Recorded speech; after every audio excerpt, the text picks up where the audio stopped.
नमस्कार दोस्तों, स्वागत है आपका हमारे YouTube चैनल पर। आज हम आपको ले चलेंगे एक ऐसे किले की सैर पर जो इतिहास, रहस्य और प्रकृति की खूबसूरती से भरपूर है। देवगढ़ किला, छिंदवाड़ा, मध्य प्रदेश का एक अनमोल खजाना। देवगढ़ किला मध्य प्रदेश के छिंदवाड़ा जिले से करीब 24 किलोमीटर की दूरी पर स्थित है। यह किला सतपुड़ा की पहाड़ियों के बीच लगभग 650 मीटर की ऊंचाई पर बसा हुआ है। छिंदवाड़ा की धरती पर सतपुड़ा की पहाड़ियों के बीच बसा है देवगढ़ किला। न केवल पत्थरों का ढांचा बल्कि कहानियों, प्रेम, बलिदान और रहस्यों की जीती जागती किताब है ये देवगढ़ किला। जहां आज सन्नाटा पसरा है, वहीं एक समय शाही नगाड़े गूंजा करते थे। जहां आज खंडहर है, वहीं कभी 52 महल की रौनक हुआ करती थी। कहते हैं किले के भीतर छिपी थी गुप्त सुरंगें, ऐसी सुरंगें जो राजाओं को दुश्मनों से छिपाकर सुरक्षित स्थान तक पहुंचा देती थी। कोई नहीं जानता कि वे सुरंगें आज कहां जाती हैं, लेकिन बुजुर्ग बताते हैं रात के सन्नाटे में उन सुरंगों से अब भी किसी के चलने की आवाज़ सुनाई देती है। एक और कहानी है उस अभिशप्त महल की, जहां एक रानी ने आत्मदाह किया था। उस दिन से उस महल में ना कोई ठहरता है, ना कोई रुकता है।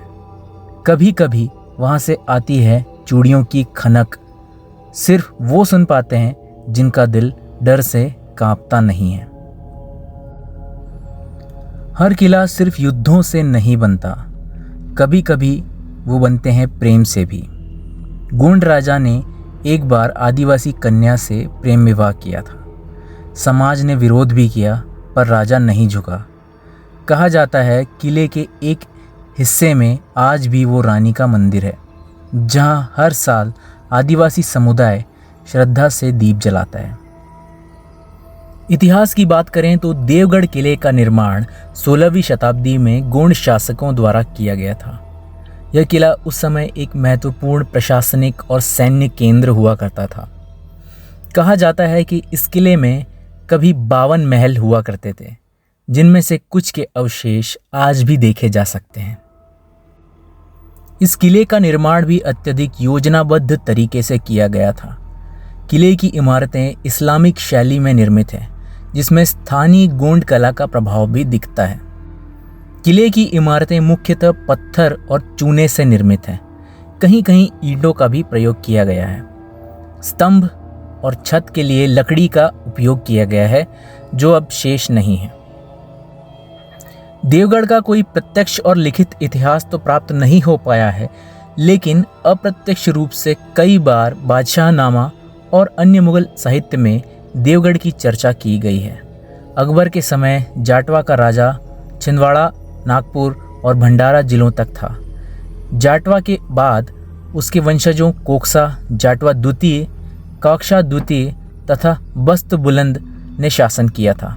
बस्त बुलंद के समय देवगढ़ का नाम इस्लामगढ़ रख दिया गया था। उसके पुत्र चांद सुल्तान के समय मुगलों के आक्रमण के कारण राजधानी देवगढ़ से नागपुर स्थानांतरित हो गई थी। कहा जाता है कि इस किले में गुप्त सुरंगें थी, जो आपातकाल में शासकों को बाहर निकलने का रास्ता देती थी। कुछ लोग ये भी मानते हैं कि ये सुरंगें दूर दूर के स्थानों जैसे नागपुर और कई दूसरे किलों से जुड़ी हुई थी, लेकिन अब वो ढह चुकी हैं या पत्थरों से बंद हो गई हैं। स्थानीय लोगों के अनुसार किले का एक महल ऐसा था जहां एक रानी ने आत्मदाह कर लिया था। कहा जाता है कि उस महल में रात के समय अजीब आवाज़ें सुनाई देती हैं। हालांकि इसके प्रमाण नहीं है, फिर भी यह कहानी लोगों में दिलचस्पी का कारण बनाए हुए है। गोंड शासकों के काल में एक कहानी प्रचलित है कि एक राजा ने एक आदिवासी लड़की से प्रेम विवाह कर लिया था। यह विवाह राज्य में चर्चा का विषय भी बन गया था और इससे सामाजिक बदलाव भी आए थे। इस प्रेम कथा को स्थानीय लोकगीतों में भी गाया जाता है। किले के कुछ वॉच टावर्स पर आज भी तोपों के निशान देखे जा सकते हैं। ये दर्शाते हैं कि किला कभी युद्धों का गवाह भी रहा है। इन वॉच टावर से दूर दूर तक दुश्मनों पर नज़र रखी जाती थी। देवगढ़, नाम देवगढ़ भी एक कथा से जुड़ा हुआ है। कहा जाता है कि यहाँ कई प्राचीन मंदिर हैं और यह स्थान देवताओं की तपोभूमि रहा है, इसीलिए इसका नाम देवगढ़ पड़ा, यानी देवताओं का गढ़। हाथी खाना, यह द्वार वास्तव में हाथी खाना में प्रवेश करने का द्वार था। हाथी खाना एक विशाल मैदान है जहां सेना के हाथी रखे जाते थे। इस क्षेत्र के हाथी प्रसिद्ध थे, इसीलिए मुगल शासक लगान स्वरूप यहाँ के हाथियों की मांग बार बार करते थे। मुगल शासकों के प्राप्त पत्रों से ज्ञात होता है कि देवगढ़ में एक जटाशंकर नाम का विचित्र हाथी था जिसकी ख्याति दूर दूर तक फैली थी। इस हाथी को पाने के लिए मुगल शासक औरंगजेब का जासूस गुप्त रूप से 4 महीनों तक यहाँ रहा। अंत में हाथी का उसे पता नहीं लग पाया था और वो हार मानकर वहाँ से चला गया। ऊंची पहाड़ी पर स्थित मोती टाके में प्राकृतिक रूप से सदैव पानी का उपलब्ध रहना लोगों के लिए सदा से आश्चर्य का कारण बना रहा। इसका वैज्ञानिक कारण चट्टान की 2 कठोर परतों के मध्य आ जाने वाली नरम परत है, जिसमें वर्षों से भर रहे पानी ने तालाब का रूप ले लिया।